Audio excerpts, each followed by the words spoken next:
Before we dive into this incredible story, if you're enjoying these untold Hollywood secrets, please hit that like button and subscribe for more shocking celebrity revelations. Your support means the world to us. Now let's get into this amazing story. It was March 8, 1963, and Doris Day was sitting in her Beverly Hills living room when two men in expensive suits walked through her front door without knocking. They didn't break in. They didn't force entry. They simply walked in as if they owned the place. Because, in many ways, they did. Mrs. Day, the taller one, said, his voice calm but menacing, "We need to discuss some changes to your schedule." Doris looked up from the script she was reading, her heart already racing. She had been dreading this moment for months, ever since she had discovered the truth about her husband Martin's business dealings. "What kind of changes?"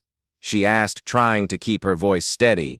The shorter man smiled, but it wasn't a friendly smile, the kind that keep people healthy and happy, the kind that keep families safe. In that moment, Doris Day realized that she was no longer in control of her own life. She had become a puppet, and the strings were being pulled by the most dangerous criminal organization in America. Now, let me back up here and explain how America's sweetheart became a prisoner of organized crime and how the mob controlled every aspect of her life for over a decade. The story begins in 1951, when Doris married Martin Melcher. At first, Martin seemed like the perfect husband and business manager. He was charming, ambitious, and seemed genuinely devoted to advancing Doris's career. What Doris didn't know was that Martin had financial problems that went far beyond what he was telling her. He had gambling debts to several organized crime figures, and he had been borrowing money from loan sharks to keep up his expensive lifestyle. Martin was in deep with some very dangerous people, revealed FBI agent Robert Mueller in declassified documents from the... By the time he married Doris, he already owed over $200,000 to the mob. In 1950s dollars, that was an enormous sum, equivalent to over $2 million today. But Martin saw Doris as his way out of trouble. Her earning potential was huge, and he figured he could use her income to pay off his debts and start fresh. What he didn't realize was that once you owe money to organized crime, they never really let you go. They just find new ways to use you. The first sign of mob control over Doris's career came in 1953, when she was suddenly dropped from several movie projects that she had been excited about. Doris couldn't understand why studios were suddenly afraid to work with her, recalled her longtime friend Kay Ballard. She was at the height of her popularity, but certain doors were mysteriously closing. The reason was that Martin had made a deal with organized crime figures. In exchange for reducing his debts, he would ensure that Doris worked only on projects that they approved. Movies that portrayed law enforcement in a positive light were off limits. Films that dealt with crime or corruption were forbidden. Even romantic comedies had to be cleared through mob-connected producers. Doris's career was being managed by the Mafia, explained crime historian Robert Lacey. They were deciding which movies she made, which songs she recorded, even which TV shows she appeared on. But the control went far beyond her professional life. Actually, let me tell you about how they controlled where Doris lived, because this shows just how complete their domination was. In 1954, Doris and Martin were looking to buy a new house. Doris had fallen in love with a beautiful estate in Bel Air, and they were ready to make an offer.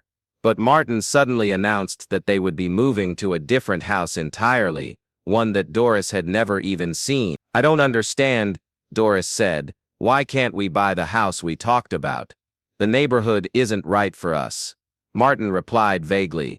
What Doris didn't know was that Martin had been told by his mob handlers that the Bel Air house was too close to FBI surveillance operations. The house they eventually bought was in a location that allowed organized crime figures to come and go without being easily observed. Even where Doris lived was determined by the mob's needs, noted FBI agent Mueller. Her home was chosen to facilitate criminal meetings, not for her comfort or preference.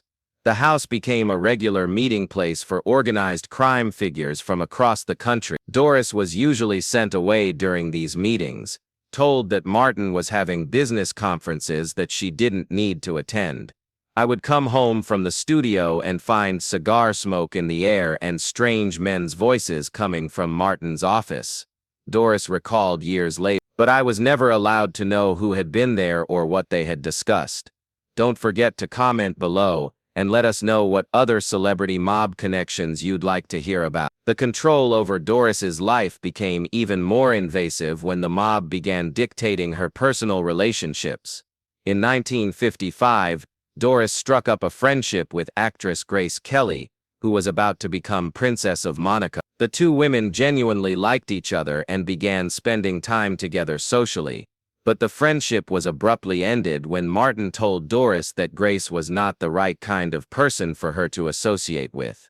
Grace comes from a family with law enforcement connections, Martin explained. It's better if you keep your distance. What Martin didn't tell Doris was that he had been instructed by organized crime figures to end the friendship, because Grace Kelly's father had connections to FBI investigations into mob activity. The mob couldn't risk Doris developing close relationships with people who might ask uncomfortable questions, explained crime writer Nicholas Pileggi, so they controlled who she could be friends with. Similar restrictions were placed on Doris's romantic relationship. When Doris expressed interest in dating other men after her marriage to Martin began to deteriorate, she found that potential suitors would mysteriously lose interest or suddenly become unavailable. Men who asked Doris out would receive visits from intimidating strangers, revealed her biographer David Kaufman. They were politely but firmly told to stay away from her. The mob wanted to keep Doris isolated and dependent on Martin, because Martin was their way of controlling her. But perhaps the most chilling example of mob control came in 1958. When Doris expressed interest in writing an autobiography, she had been approached by a major publisher who offered her a substantial sum to tell her life story. Doris was excited about the project. She felt like she had a lot to share about her career and her experiences in Hollywood. But when she mentioned the book idea to Martin, his reaction was immediate and violent. "Absolutely not," he said. "You're not writing any books." "But why?" Doris asked. "It would be good for my career." "Because I said no," Martin replied. And that's the end of it.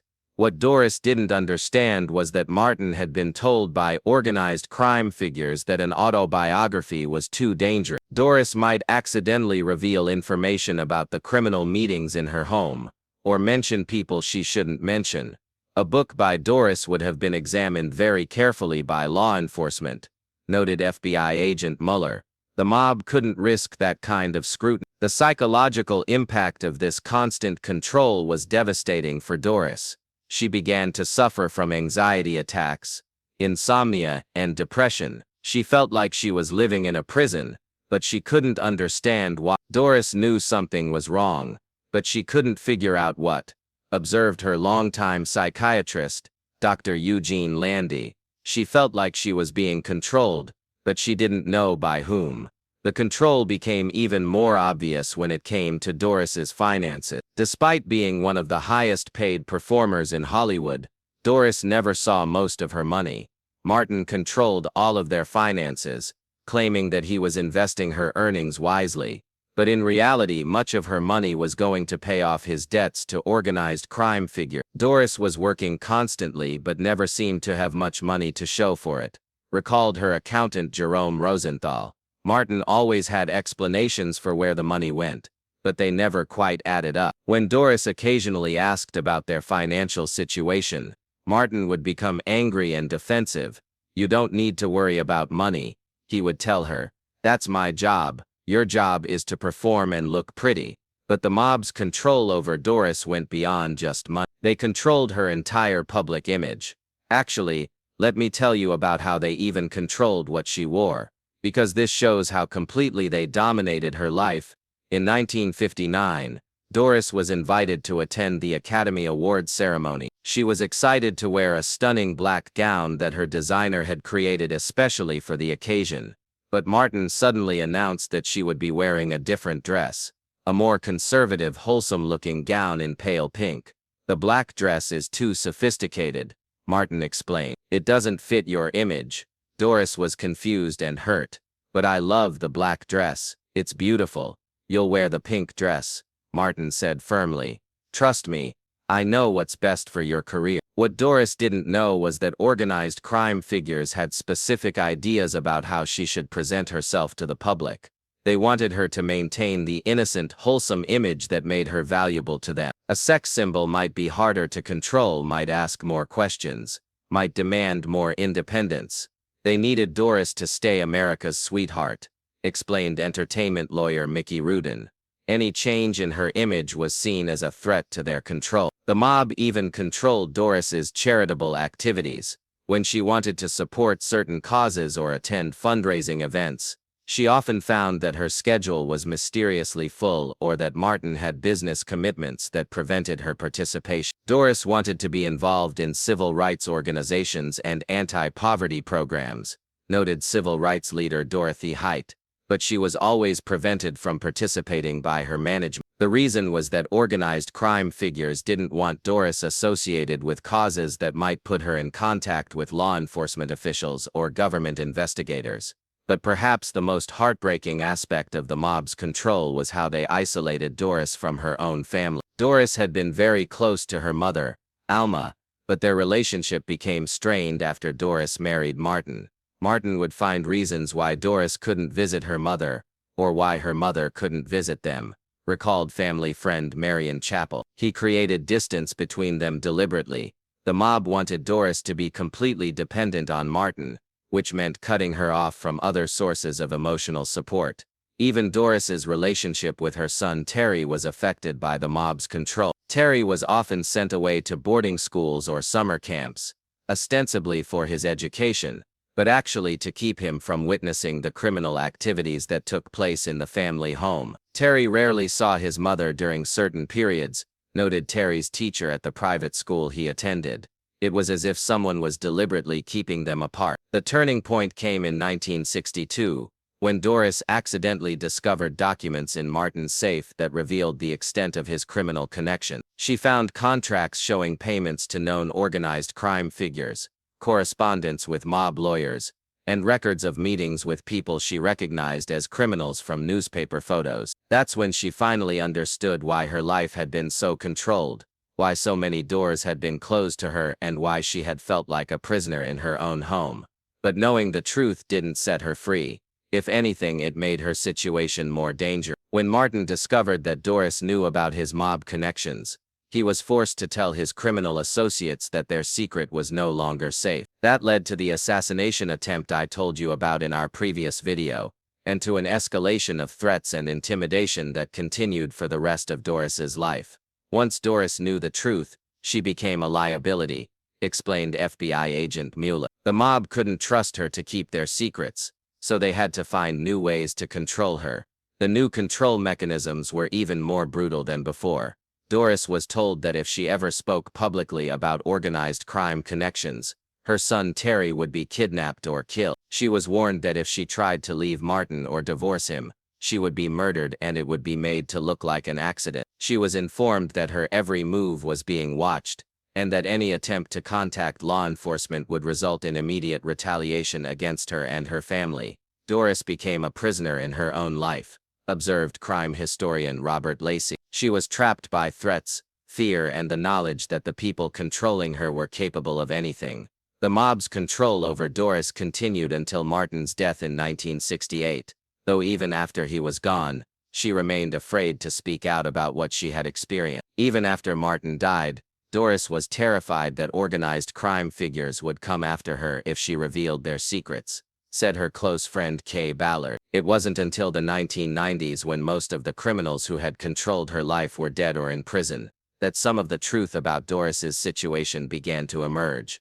But by then, the damage had been done. Doris had spent the most successful period of her career as essentially a slave to organized crime. Every movie she made, every song she recorded, every public appearance she gave, was done under the control and supervision of criminals who saw her as nothing more than a source of income and legitimacy. The woman who brought joy to millions of people around the world was herself living in constant fear and isolation. When Doris Day died in 2019, she took many secrets with her. But the documents and testimonies that have emerged over the years paint a picture of a woman who was victimized by the very people who were supposed to protect her. The mob that controlled Doris Day didn't just steal her money or dictate her career choices. They stole her freedom, her relationships, her peace of mind, and ultimately, her ability to trust anyone completely. America's sweetheart was, for over a decade, America's most famous prisoner. And the worst part is that the public never knew, because the prison was built from smiles and songs and the illusion of a perfect life. The threats that ruled Doris Day's life were real, constant, and came from people who had the power and willingness to carry them out. She survived by being careful, by staying quiet, and by never letting the world see how frightened she really was. But survival came at a terrible price: the loss of the very freedom and independence that had made her want to become a performer in the first place. The mafia that controlled Doris Day proved that even the biggest stars are vulnerable to those who understand that fear is the most effective form of control, and that sometimes, the most dangerous prison is the one that looks like paradise from the outside.